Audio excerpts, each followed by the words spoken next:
Et voici votre émission Il est écrit.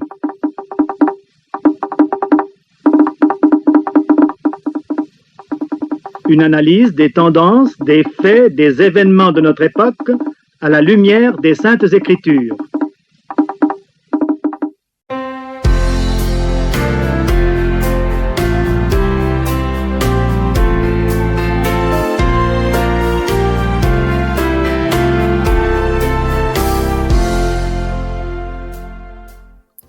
Fidèles auditeurs de la région de l'Ouest et partout ailleurs, bonjour et bienvenue à Il est écrit, votre programme que l'Église adventiste du 7e jour vous propose chaque samedi matin quand il est 7 heures.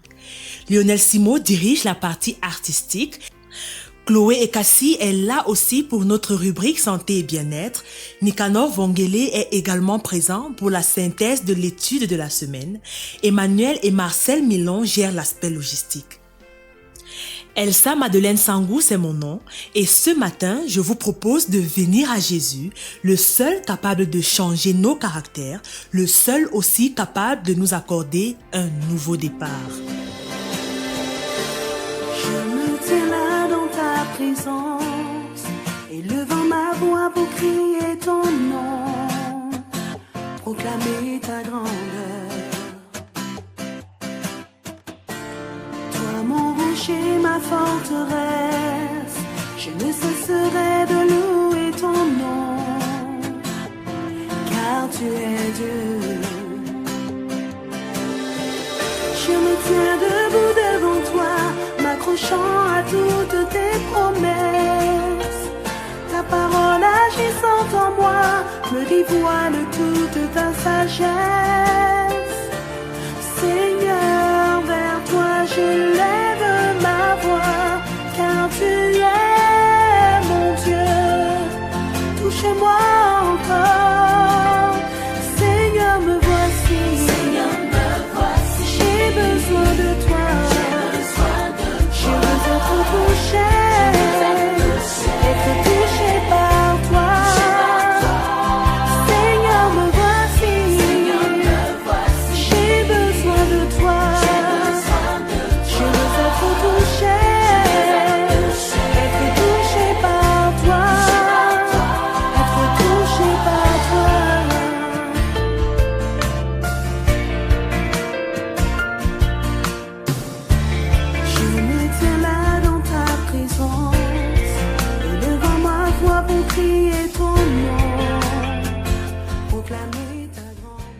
Dans la suite de notre programme, nous parlerons une nouvelle fois du jeûne physique, lequel peut prendre différentes formes. Par exemple, on parle de jeûne complet quand on s'abstient de nourriture et de boissons. Le jeûne partiel implique plutôt la restriction de certains aliments, tandis que le jeûne intermittent consiste à faire une alternance entre les périodes de nourriture et de jeûne. Dès lors, une question se pose. Quels sont pour notre santé physique les avantages à pratiquer le jeûne chaque semaine? Restez des nôtres alors que nous en parlerons dans ce magazine. Nous écouterons aussi une méditation qui nous parle de l'Église chrétienne, cette communauté de croyants qui suivent les enseignements de Jésus-Christ et de la Bible. Qu'est-ce qui caractérise l'Église chrétienne? Pourquoi y a-t-il tant de dénominations chrétiennes? Quel est notre plus grand besoin en tant qu'enfants de Dieu? Dans cette édition, nous répondrons à ces questions et à bien d'autres encore. Nous aurons également notre rubrique École du sabbat et nous écouterons la synthèse de la 4e leçon du trimestre étudiée pendant la semaine dans notre guide d'études bibliques. Elle a pour titre « Le conflit derrière tous les conflits ». Nous finirons enfin avec notre page de nouvelles pour voir comment l'Église avance ici et ailleurs. Si vous nous rejoignez seulement maintenant, vous écoutez Il est écrit, un programme de l'Église adventiste spécialement conçu pour votre bien-être complet et c'est sur la 93.5 FM et c'est la CRTV, station régionale de l'Ouest. Ne zappez surtout pas.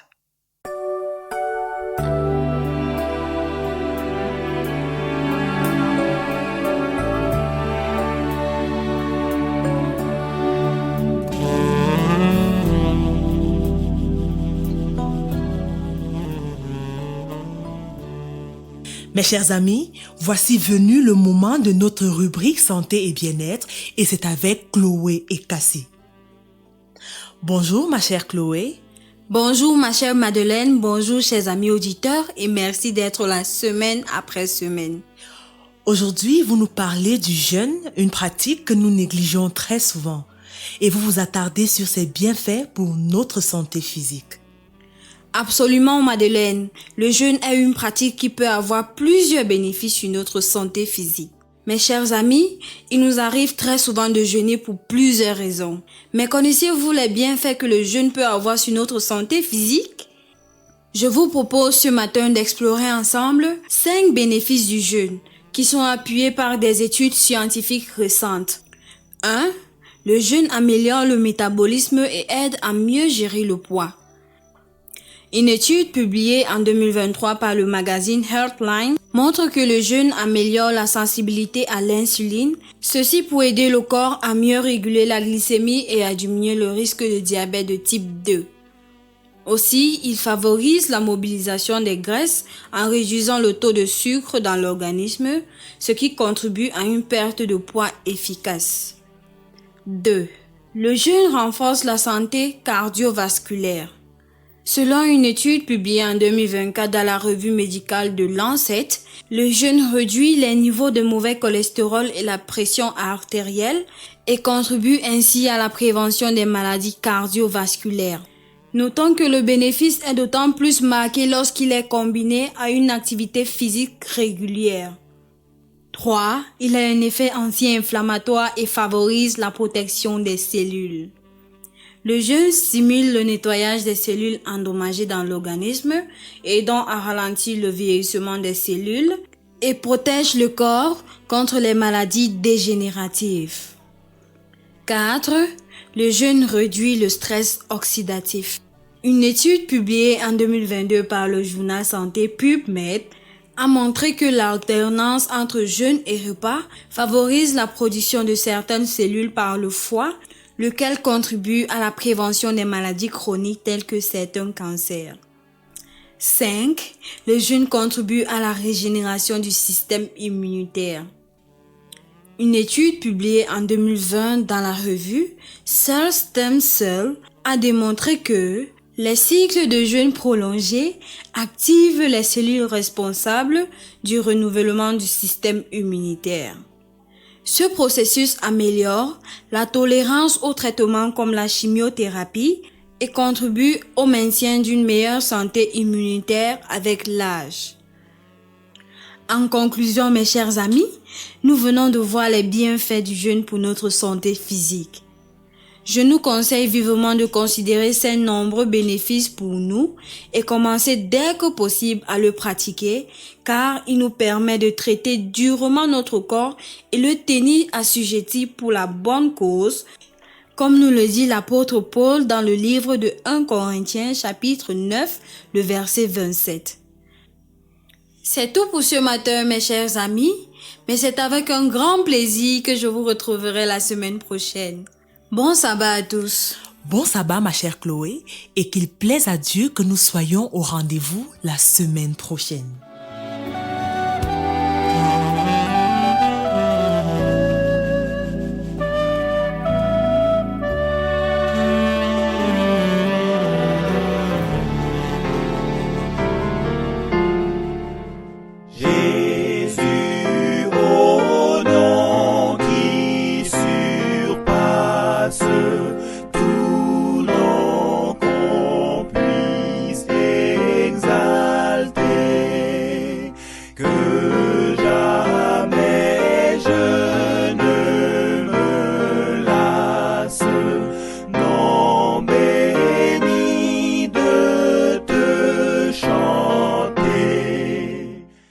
Madame, Monsieur, la Bible nous enseigne que l'Église est le corps du Christ et Christ est le chef de l'Église. Soyons attentifs pour la suite.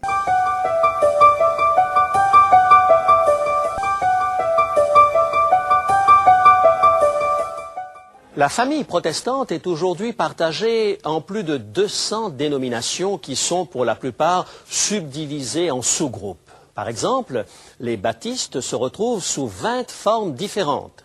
Un évêque anglican a dit un jour ceci: si un christianisme divisé est une source de faiblesse en Occident, dans les pays non chrétiens, il est une véritable pierre d'achoppement. Cet homme faisait allusion à la confusion à laquelle font face les nouveaux croyants dans des pays hindouistes, bouddhistes ou musulmans. En effet, quand ces personnes choisissent de suivre Christ, elles sont confrontées à des dizaines de dénominations qui sont en compétition.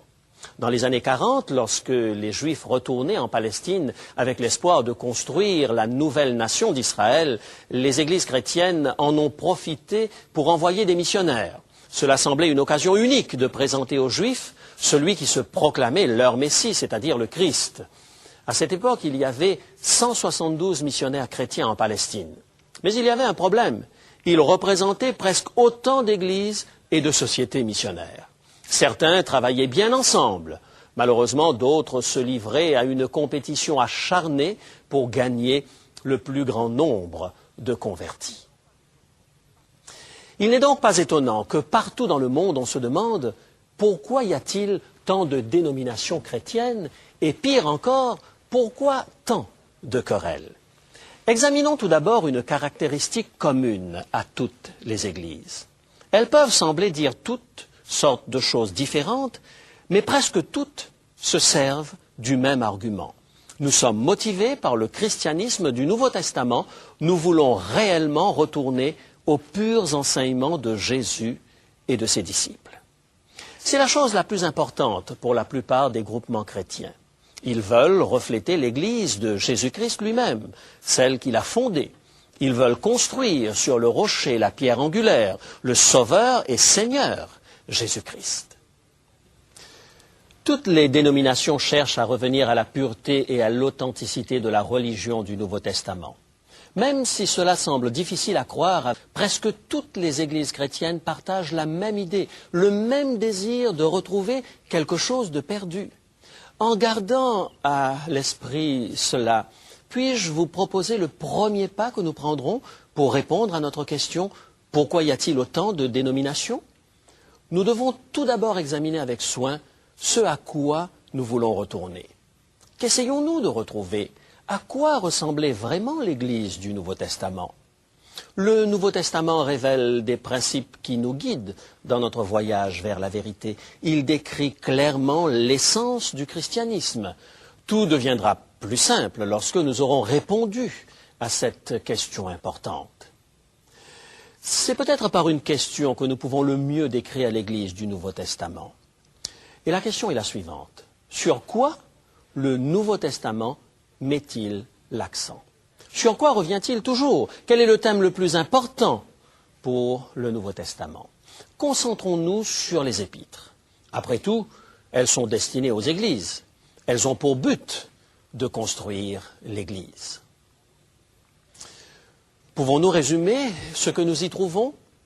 Tout d'abord, nous pouvons y discerner un plan. La plupart des épîtres commencent par un chapitre ou deux à la gloire du Christ. Paul se fait éloquent. Christ est le premier-né de la création, l'image du Dieu invisible.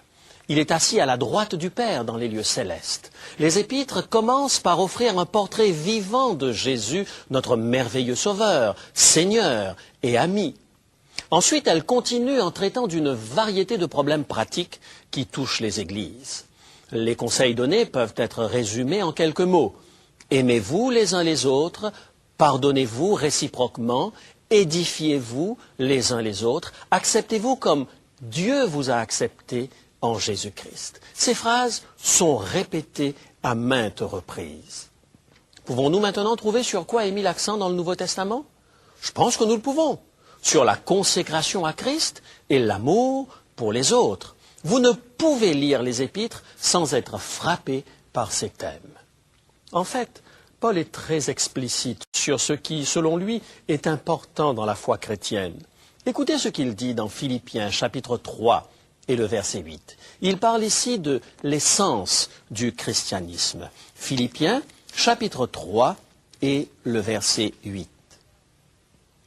Et même je regarde toute chose comme une perte, à cause de l'excellence de la connaissance de Jésus-Christ, mon Seigneur, pour lequel j'ai renoncé à tout, et je regarde ces choses comme de la boue, afin de gagner Christ. Vous pouvez le voir ici, la consécration à Christ. Voilà ce qui avait de l'importance pour Paul, en plus d'un amour inlassable pour les autres. Cette caractéristique distinctive du Nouveau Testament est aussi ce qui ressort de l'histoire de l'Église primitive. C'est le secret de son extraordinaire puissance. Savez-vous quel a été le premier commentaire fait sur le mouvement chrétien? Voyez comme ces chrétiens s'aiment les uns les autres. C'était remarquable. Tous pouvaient le constater. Lorsque l'empereur Julien a tenté de faire revivre le paganisme, il a dit que la bienveillance des chrétiens en faveur des étrangers était la raison de leur rapide progression. À une époque où personne ne connaissait les services sociaux, Tertullien, un des pères de l'Église, écrivit que des fonds étaient récoltés régulièrement pour nourrir les pauvres, pour les enfants qui n'avaient ni bien ni famille, et pour tous ceux qui seraient dans des mines, des colonies pénitentiaires, en prison, et qui devenaient les bénéficiaires de la générosité de l'Église. L'Église primitive obéissait aux recommandations des épîtres de manière très pratique. Une autre chose ressort clairement. Il s'agit de l'expression joyeuse de l'amour des chrétiens pour Christ, même au milieu des pires persécutions. Le témoignage de ceux qui les ont vus mourir nous remplit d'admiration. Un jour, un gouverneur romain dit à un jeune homme du nom d'Irénée, « Offre un sacrifice à l'empereur, ou je te mets à la torture. » Irénée répondit, « Si vous le faites, je serai heureux de partager les souffrances de mon maître. » Lorsqu'une belle jeune femme du nom de Crispina fut condamnée à être décapitée pour avoir refusé d'offrir de l'encens à des dieux païens, sa seule réponse fut « Christo laudes, Christo laudes, Christ soit loué ». Lorsqu'on demanda à une ancienne prostituée du nom d'Aphra d'aller au Capitole pour offrir des sacrifices, celle-ci répondit « Mon Capitole est Christ, que je garde devant les yeux ». Lorsqu'un proconsul romain dit à l'évêque Polycarpe qu'il serait libéré s'il maudissait Christ, le vieux chrétien répondit « Je l'ai servi pendant 86 ans, et il ne m'a jamais fait de mal. Comment pourrais-je blasphémer mon roi qui m'a sauvé ?» Consécration à Christ, le Seigneur et le Sauveur. Amour pour les autres, voilà ce que propose le Nouveau Testament et ce qui caractérise l'Église primitive. Ceci nous ramène à notre question. Si le message chrétien est si simple, pourquoi y a-t-il tant de dénominations? Si nous voulons tous retourner à la même chose, pourquoi aboutissons-nous si loin les uns des autres? J'aimerais vous proposer une réponse. Certaines églises mettent l'accent là où le Nouveau Testament se montre discret. Elles compliquent ce que le Nouveau Testament simplifie. Elle coupe les cheveux en quatre, dissèque les textes, argumente sur des détails, alors que le message inestimable d'amour et de foi en Christ reste oublié. En essayant de retourner à nos racines, nous nous perdons dans d'innombrables détours. Voyons quelques exemples. Le Nouveau Testament montre abondamment combien Christ est merveilleux. Les Écritures, en effet, sont centrées sur la personne du Christ. Dans le Nouveau Testament, Jésus est le Seigneur de gloire. Son nom surpasse tout autre nom. Certaines églises sont passées d'un Christ magnifique à des cathédrales magnifiques. Une liturgie élaborée s'est substituée à la simplicité de la prédication de l'Évangile. Les traditions de l'Église ont remplacé le pur enseignement de la Bible.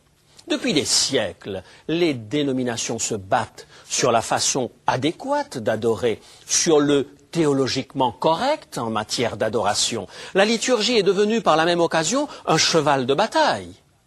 Pendant le règne du tsar Alexis, l'Église russe était à la veille d'un réveil et d'une réforme.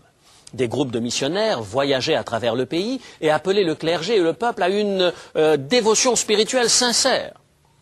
Malheureusement, ce mouvement périclita. Pourquoi? Parce qu'ils se sont mis à se disputer, le croiriez-vous, sur les formes appropriées d'adoration. L'Église officielle disait que le signe de la croix devait être fait avec 3 doigts au lieu de 2. Elle décréta que l'Alléluia devait être chanté à 3 reprises plutôt qu'à 2 reprises pendant la liturgie. Des milliers de personnes, appelées les anciens ritualistes, croyaient que de tels changements liturgiques signalaient la fin du monde. Beaucoup ont sacrifié leur vie pour s'opposer au changement. Pourquoi tant de dénominations? Parce que nous passons trop de temps à mettre l'accent là où le Nouveau Testament se montre discret. Les apôtres nous encouragent avec éloquence à adorer le Christ, à adorer Christ, à adorer Christ. Pourtant, au lieu de le faire d'un cœur débordant de reconnaissance, nous argumentons sur les formes et les rituels. Un autre exemple. Lorsque Christ a célébré la Sainte Seine et a institué ce qui allait devenir dans la plupart des églises le service de communion, il répéta ces simples paroles. « Faites-le en souvenir de moi ». Il voulait que ses disciples, en prenant le pain, symbole de son corps brisé, et en buvant le vin, signe de son sang versé, se souviennent de son sacrifice sur la croix. En d'autres mots, souvenez-vous, appréciez et soyez reconnaissants. Je fais tout cela pour vous, pour votre salut. Différentes églises ont développé des doctrines élaborées autour de ce sacrement. Elles se sont donné beaucoup de peine pour échafauder des théologies sur le pain et sur le vin. De plus, ce qui est incroyable, des gens qui se disaient chrétiens ont accepté de torturer et de brûler d'autres croyants qui voyaient la communion d'un autre œil.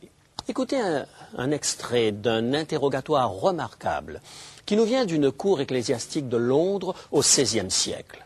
L'évêque Bonner interroge Thomas Hawkes, un jeune homme accusé d'hérésie. « Ne croyez-vous pas, demande l'évêque avec indignation, que dans le sacrement béni repose le corps et le sang de Christ ?» Hawkes répondit simplement « Je crois ce que le Christ m'a enseigné ». L'évêque Bonner n'était pas satisfait. Il voulait savoir exactement comment son prisonnier interprétait les paroles du Christ lorsqu'il a dit « Prenez et mangez, ceci est mon corps ». Hawkes admit qu'il ne croyait pas à la doctrine de l'Église appelée la transsubstantiation. Il ajouta qu'aucun des apôtres ne l'avait enseigné non plus. L'évêque se mit encore en colère. « Ah, monsieur, vous ne voulez rien de plus que ce que la Bible enseigne !» C'était précisément la position de Thomas Hawkes. Il voulait être enseigné directement par la parole de Dieu. Un peu plus tôt, on s'était moqué du jeune homme parce qu'il ne voulait rien de plus que son joli petit livre de Dieu. Hawkes répondit « N'est-elle pas suffisante pour mon salut ?» L'évêque Bonner répliqua « Oui, elle est suffisante pour notre salut, mais non pour notre instruction. » Thomas Hawkes fut brûlé au bûcher. Pourquoi? Parce qu'il ne croyait pas que nous ayons besoin de quelque chose de plus pour notre instruction. Quelque chose de plus que ce qui est clairement enseigné dans les Écritures. Quelque chose de plus que ce qui est présenté dans le Nouveau Testament. Pourquoi y a-t-il tant de dénominations? Parce que nous mettons l'accent là où le Nouveau Testament se montre discret. En essayant de retourner à nos racines, nous nous sommes égarés en de multiples détours. Écoutez les clairs enseignements de Christ. En parlant aux guides religieux de son temps et de tous les temps, voici ce que Jésus dit dans l'évangile de Marc au chapitre 7 et le verset 7. Marc, chapitre 7 et le verset 7.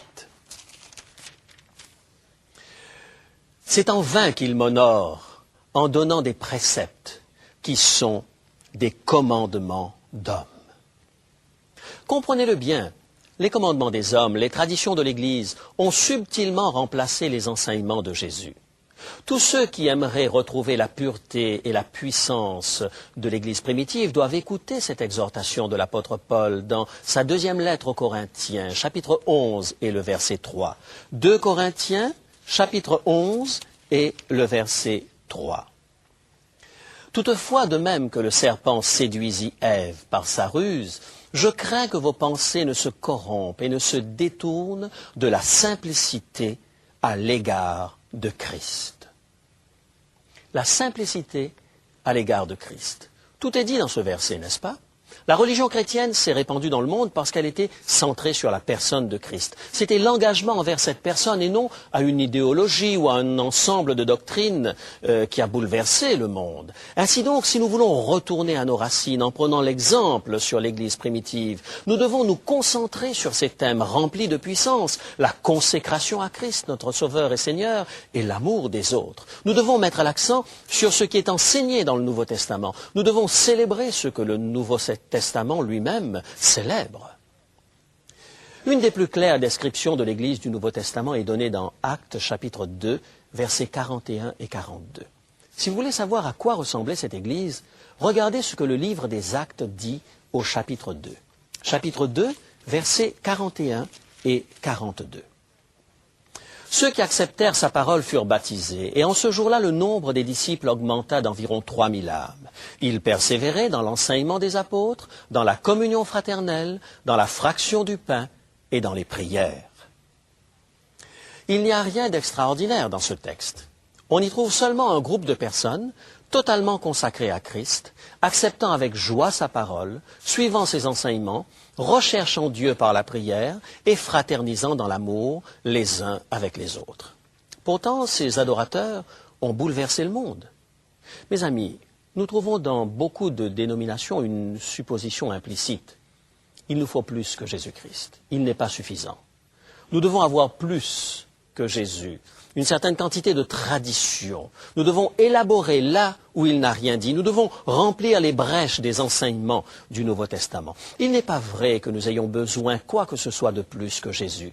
En fait, nous avons encore plus besoin de Jésus. Nous avons besoin de plus de consécration à Christ. Nous avons besoin de son amour dans notre cœur. Nous avons besoin de ses enseignements pour nous remplir nous-mêmes et remplir nos églises. Nous avons besoin des doctrines de Christ.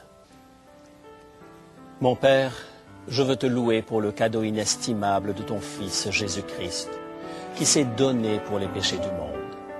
Il est le Seigneur des Seigneurs et il répond à tous nos besoins. Il est la vraie tête de ton Église. Nous voulons nous consacrer à lui maintenant, tout spécialement. Fais de nous de vrais membres du corps du Christ. Instille en nous une consécration que rien ne pourra diminuer ni emporter.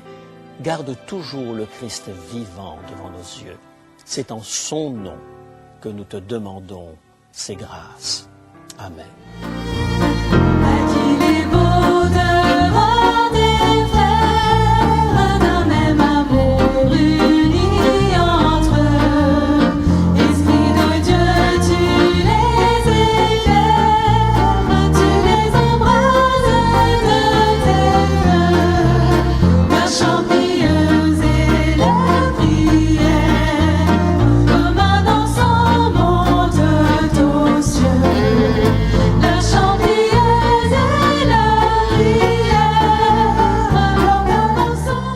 Vous venez d'écouter la méditation intitulée Fausse route, une réflexion du pasteur José Élysée.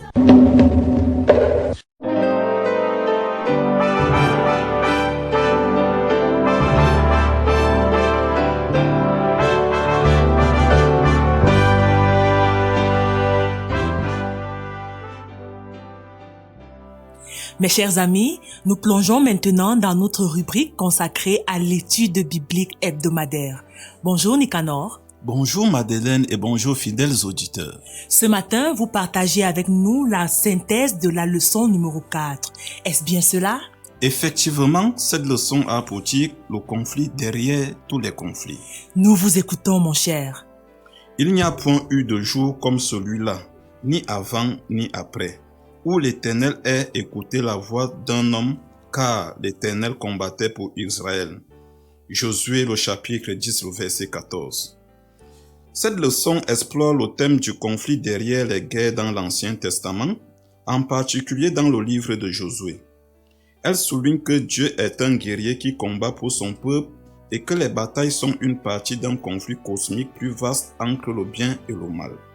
Cette leçon examine également comment Dieu intervient dans l'histoire humaine pour défendre son peuple et restaurer la justice. Voici quelques points clés qui ressortent de l'étude de la semaine.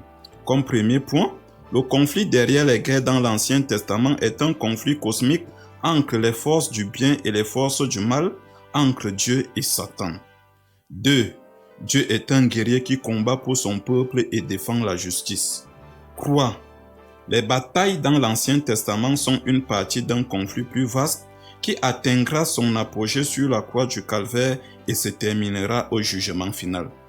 4e et dernier point, la participation d'Israël aux guerres est un test de leur allégeance à Dieu et une occasion de développer une confiance inconditionnelle en lui. En conclusion, nous devons chercher à jouer notre rôle dans le conflit cosmique en nous appuyant sur Dieu et en suivant ses commandements. Nous devons apprendre comme les Israélites en leur temps à rester en place et attendre que Dieu combatte pour nous dans notre vie spirituelle. C'est tout pour ce matin, Madeleine. Bonne étude, bon sabbat et à la semaine prochaine. Bon sabbat Nicanor et merci pour cette belle leçon. Nous avons déjà hâte de vous retrouver la semaine prochaine.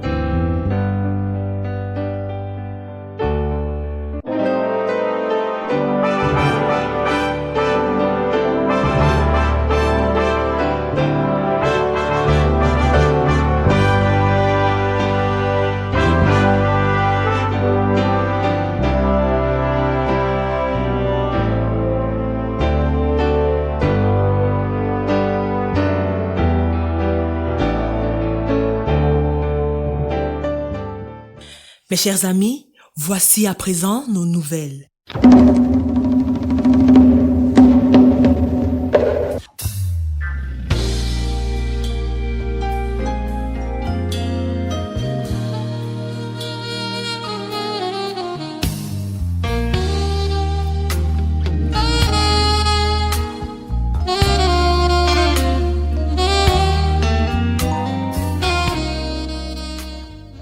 Dans le cadre du réveil et de la réforme, nous lisons toujours un chapitre de la Bible par jour et cette semaine, dès demain dimanche, nous lirons dans le livre de Josué du chapitre 6 au chapitre 12.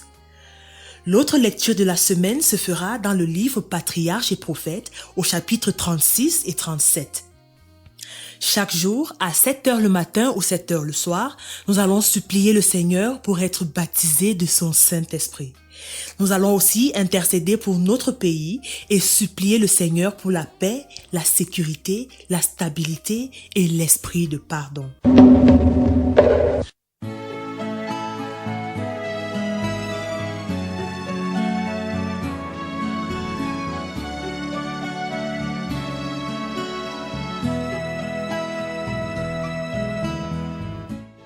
Ce samedi 25 octobre, il est célébré dans l'Église adventiste mondiale le sabbat de la création.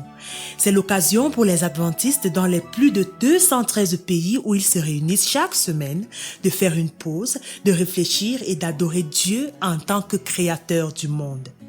Le sabbat de la création offre à tous les hommes, petits et grands, l'opportunité spéciale de se souvenir que Dieu a créé notre monde en 6 jours et qu'il est au contrôle de toutes choses. Et puisqu'on parle de l'Église adventiste mondiale, notons que le thème des assemblées annuelles pour l'année 2025 a été fixé il y a 2 semaines par la Conférence générale des adventistes du 7e jour, la plus haute instance de décision de l'Église adventiste dans le monde. Intégré pour la mission, voilà donc le thème autour duquel vont s'articuler les différentes activités. La ville d'Accra au Ghana accueillera du 28 octobre au 5 novembre prochain le comité exécutif de la division des adventistes de l'Afrique de l'Ouest et du Centre, laquelle regroupe 22 pays, y compris le Cameroun. Signalons que pendant ces travaux, les chefs de département de notre division seront élus, tout comme les administrateurs des unions de mission. Le Cameroun sera représenté à cette rencontre de haut niveau à travers des délégués venus de l'Union Mission du Nord-Est Cameroun, dont le siège est à Maroua, et l'Union Mission du Centre-Ouest Cameroun, dont le siège est à Yaoundé. Finissons avec cette belle initiative de service communautaire dimanche dernier dans la communauté adventiste de Kondong à Nanga et Boko. En effet, ce 19 octobre, de 7h à 12h, les membres d'église ont organisé dans l'enceinte de la chefferie de Condom un service gratuit de lavage des motos et des voitures au grand bonheur des détenteurs de ces engins.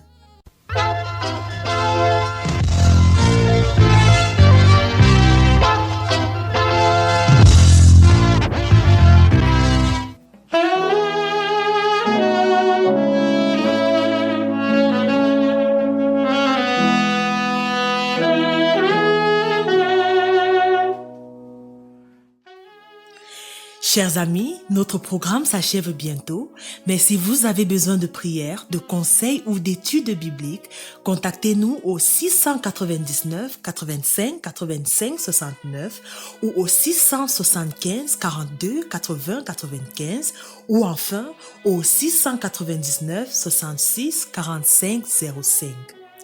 Merci à la formidable équipe de la CRTV Ouest pour la mise en onde de ce magazine semaine après semaine.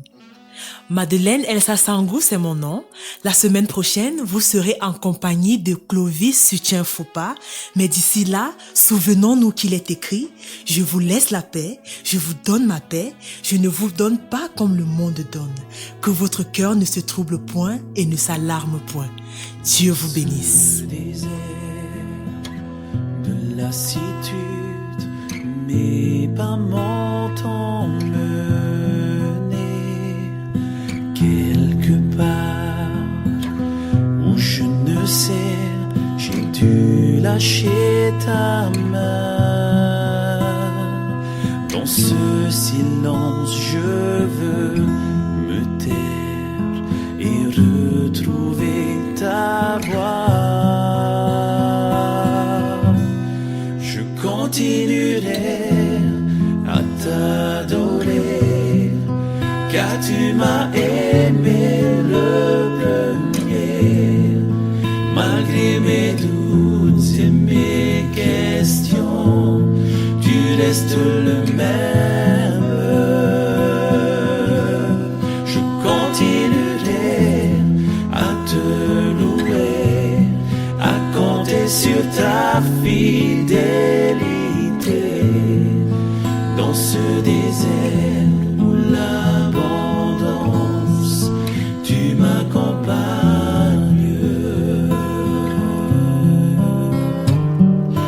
Dans ce désert, ma solitude, je sais que tu es resté. Ce n'est pas toi qui m'as laissé, je voudrais ce silence, je veux me taire et retrouver ta voix. Je continuerai à t'adorer, car tu m'as aimé le premier, malgré mes doutes et mes questions, tu restes le même. Continuerai à te louer, à compter sur ta fidélité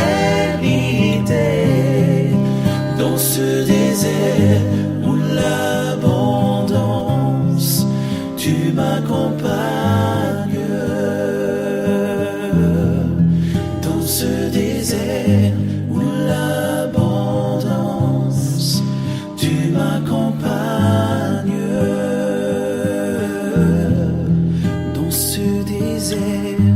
Où l'abondance, tu m'accompagnes.